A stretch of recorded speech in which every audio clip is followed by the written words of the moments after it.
Welcome back to another episode of the show. I'm your host, David Womack. Let's dive right into some TV and movie news. In our first story, Christopher Nolan feels great about the state of the movie business. Christopher Nolan is looking back at his banner year in Hollywood thanks to Oppenheimer, as well as the current state of the cinema landscape. The summer box office saw a much needed resurgence following the COVID-19 pandemic, which saw movie theaters shut down. But Nolan's film and Greta Gerwig's Barbie helped bring cinema goers back in large numbers. Christopher Nolan goes on to say, I've just made a 3-hour film about Robert Oppenheimer, which is R-rated and half in black and white. It made $1 billion. Of course, I think films are doing great. The crazy thing is that it's literally the most successful film I've ever made. Christopher Nolan's thoughts on the movie business is great news for us cinema lovers, and making that statement known is the best thing that he could have done for the business. In our next story, the trailer for Godzilla Minus One goes black and white. Toho has announced Godzilla Minus One Minus Color, a black and white edition of the acclaimed Japanese Godzilla film that is making a number of best year film lists. This version of the film will be released in 340 theaters across Japan only, starting January 12, 2024. In a statement from the official site translated by Crunchyroll, Takahashi Yamazaki says, the team did not just make the film monochrome, but coordinated it shot by shot as if they are creating a new film. The goal was to create an image tone as if taken by the masters of black and white photography. The normal Godzilla Minus One opened in Japan on November 3rd and saw 2.8 million tickets sold, making it the fourth top grossing Japanese live action film of 2023. Converted to the yen, that's about 4.4 billion yen. And that made about 34 million over in North America. I've watched the movie myself. I think it was a great film. If you haven't, go and check it out. It's a good watch. In our next story, James Gunn reveals details about the new Green Lantern costume in the DCU. With Green Lantern set to appear in the new look DCU Universe first movie Superman Legacy, director James Gunn seemingly eases fans' worries about Guy Gardner's version of the character sporting a CGI costume in the upcoming film. Replying to a fan question on his Threads account, Gunn was asked whether Green Lantern will support technology. He sees no need to use CGI for the live-action version of Gardner's alter ego. He's pretty much saying that he would only use the technology if it was part of another CGI character build. Production of Legacy is expected to begin in the first quarter of 2024, with Gunn returning to scripting the project in October following the end of the WGA strike. Legacy opens in theaters July 11th, 2025. In our next story, Aquaman 2 is set to open at lower domestic box office than even Captain Marvel. A new report claims that Aquaman and the Lost Kingdom is set for a disappointing box office opening with concerning domestic projections. It appears that Aquaman will struggle to bring much holiday cheer to the box office as the final DC Extended Universe movie's latest projections are out. The Aquaman sequel is set to make over $40 million at the domestic box office, which could see it make less money in North America cinemas than Marvel Cinematic Universe latest pick.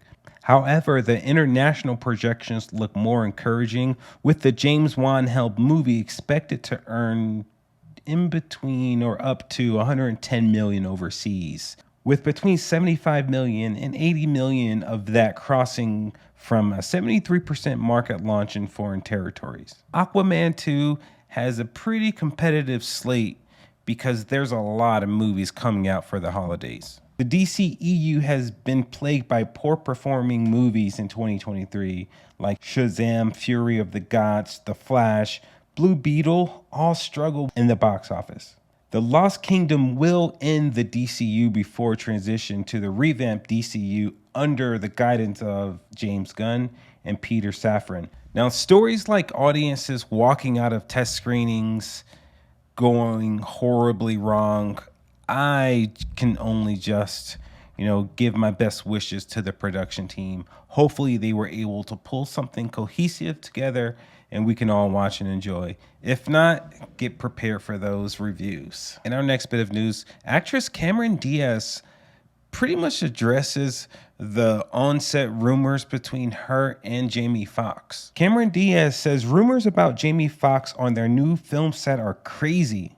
Addressing the crazy stuff she heard on the set, like how Fox was making everything miserable, rumors also mentioned that it made Cameron Diaz want to quit acting.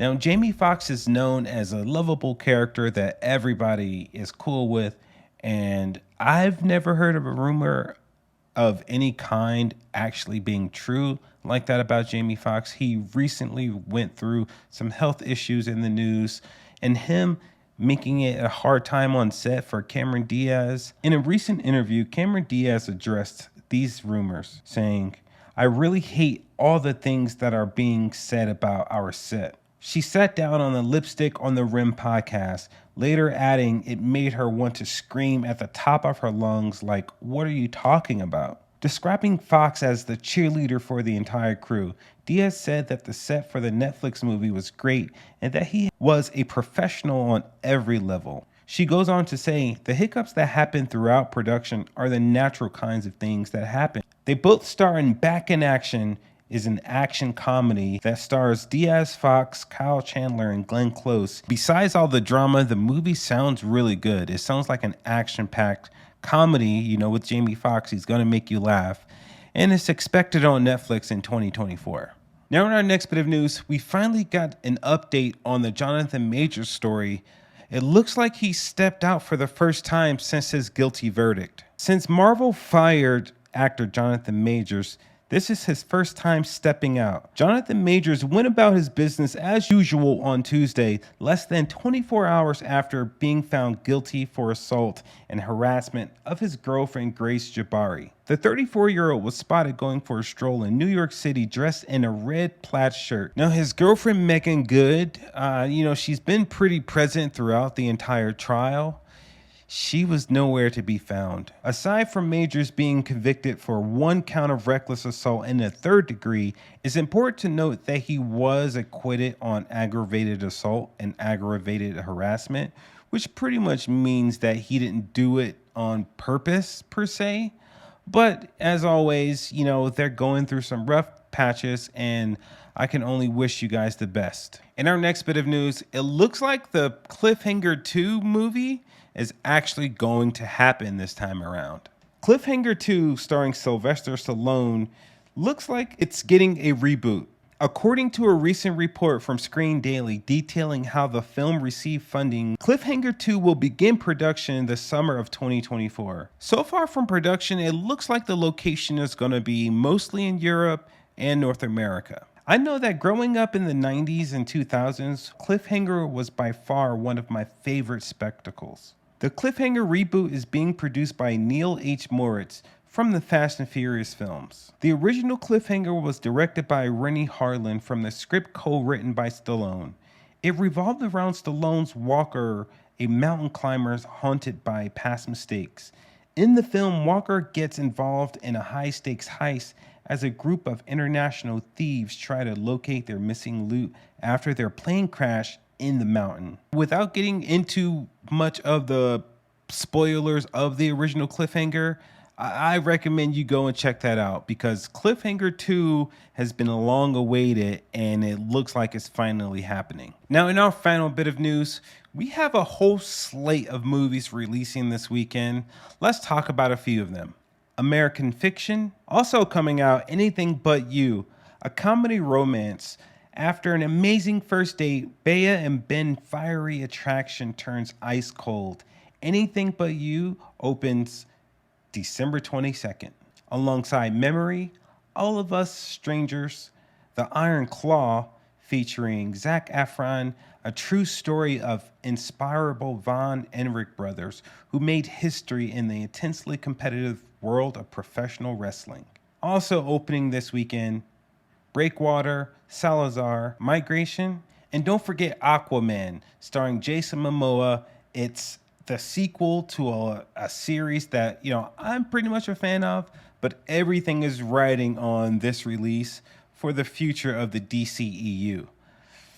Oh man, it's going to be a tough battle this weekend. Thank you for stopping by this video. Don't forget to hit that subscribe button. Let me know you love me. Let me know you care. Also, hit that like button. Let the algorithm know that we're here and we're here to stay. Also, don't forget to share this video to your friends, family, co-workers, anybody. As always, guys, have a great day, everyone.